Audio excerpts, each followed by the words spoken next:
back. This is episode 10 of the My Pet Care video show. In today's show we'll take a look at the State of Pet Health Report 2012. We'll hear about a ferret boarding and rescue centre, and we'll smile with some funny British animal voiceovers. We'll see how to recognise some of the long-term causes of ill health in our dogs and cats, and I'll offer you my quick pet care tip for this episode. I'm John Sheridan, and this is the show that helps everyone with an interest in the management and care of companion animals, especially pet owners just like you, to keep your animals fit, happy and healthy members of the family.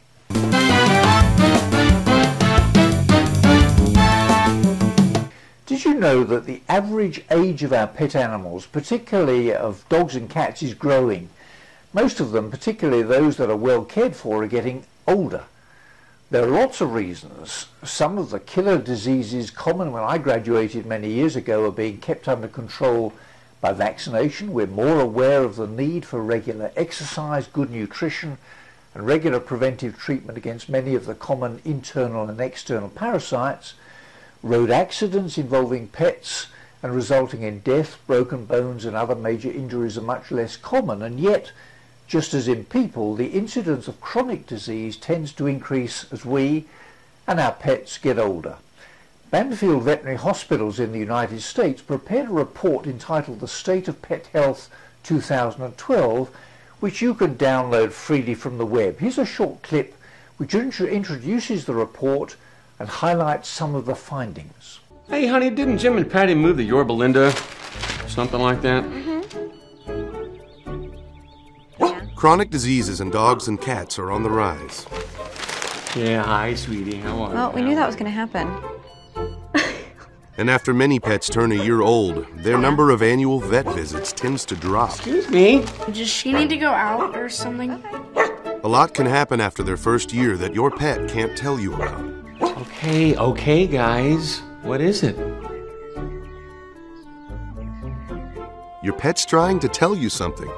Find out what it is in Banfield Pet Hospital's State of Pet Health 2012 report.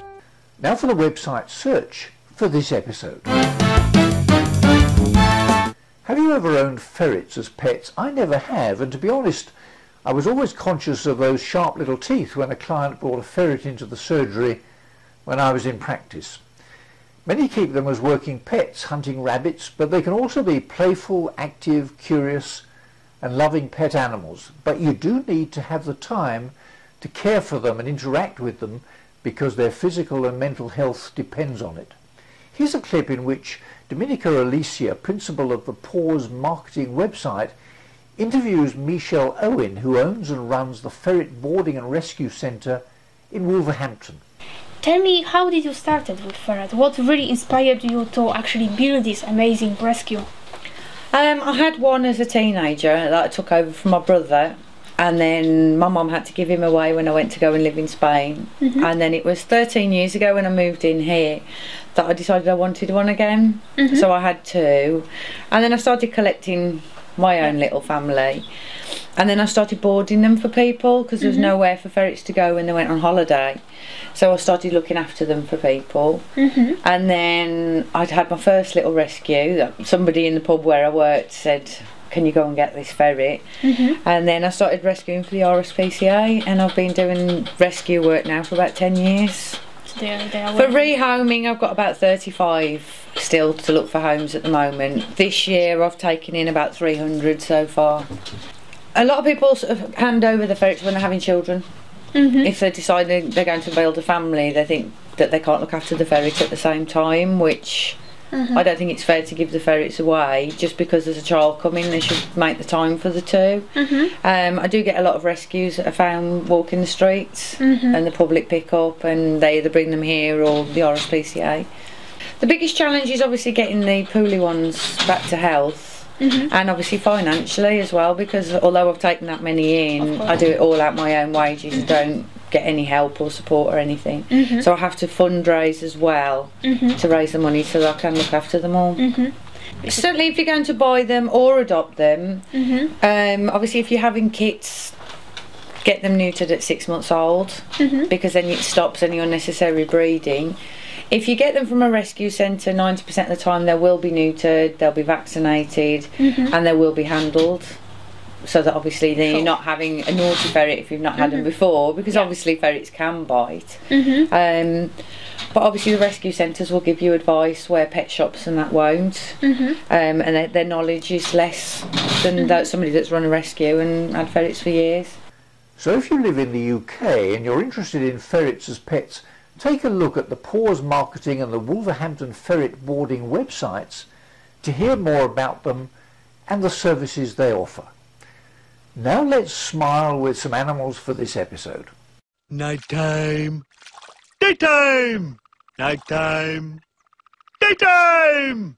Nighttime. Daytime. What are you doing? Having a game of nighttime, daytime. You want to play? I don't know why, but I don't seem to have a lot of luck with women. I mean, I'm kind, I'm caring, I'm...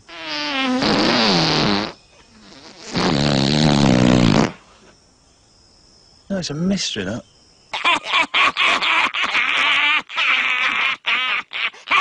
Alan! Alan! Alan! Alan! Alan! Al! Alan! She's all neck and legs, look at her. Oh, I am looking at her. Stop looking at her. You just told me to look at her! You just like to open wide, sir. Okay. You going anywhere nice on your holidays? I think... Yeah, don't try and talk when my hands are in your mouth, sir. My wife and I are thinking of going abroad this year. Dudley, she's got family in the zoo over there. You got kids? Please don't talk when my hands are in your mouth, sir. Hi. Could do the fill-in here, actually, at the back.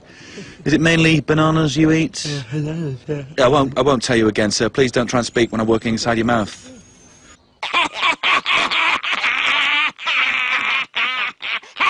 Alan! Alan! Alan! Alan! Alan! Al! Alan! Excuse me, mate. I think you're in my stand. Can't you just stand somewhere else, mate? No, look, I've reserved this space here. Could you move? No, I'm not moving. You move. Are you going to move or not? No. Right. That's it. Whoa, get off. Just move, will ya? You move. Oh, just move. You move. Oh, move. You move. Move. You move. Move. You move. Move. You Move. Move. No. Move. No. Move. No. Move. No. Move. No. Move. No. Move. No. Move. No. Move. Move. Ah, forget it.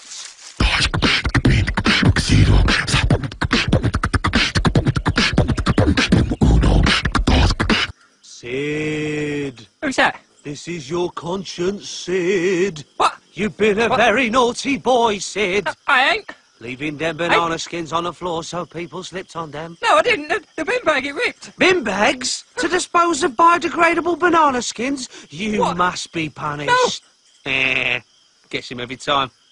Now for my quick pet care tip for this episode. Earlier in this recording we heard about the worrying incidents, particularly of some of the long-term causes of ill health in our dogs and cats as they get older. So it's appropriate that we should look more closely at some of the common problems associated with age and see how best to keep them under control. Here's a clip from the Reservoir Veterinary Clinic in Melbourne, Australia. For many pet lovers, watching our companions grow older is a comforting, rewarding experience. It's hard to believe the same bundle of energy tearing around the yard so many years ago is now the calm and kind old friend curled at our feet or in our lap. When your companion begins to slow down, there are a number of things you can do to make them feel more comfortable. Maintain a healthy approach to your pet's care by providing exercise, a balanced diet, preventative health care, veterinary checkups and wellness testing, dental care, and by making adjustments to your pet's environment. As your old friend ages, two kinds of changes occur. The first is age-related change, such as hearing loss. These are normal and generally can't be prevented.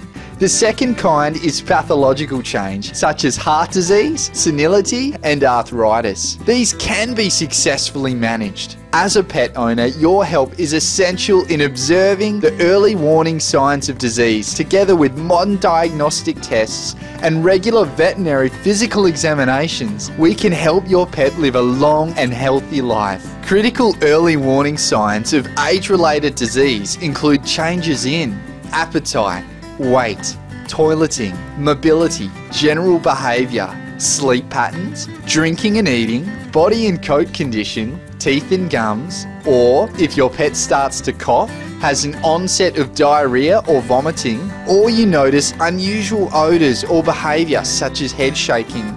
If you notice any of these changes, speak to your veterinarian. So what's my quick pet care tip? Well, it's this. If you have an older pet and notice any evidence of appetite changes, a marked loss or gain in weight, any persistent change in their toilet habits or a tendency to puddle or mess in the house, any difficulty getting up, walking or climbing stairs, any evidence of discomfort, confusion or disorientation, or changing sleeping habits, have a word with your vet and heed his or her advice. You'll be glad that you did. Well, that's about it for now. I'm John Sheridan and this is the My Pet Care video show. See you next time.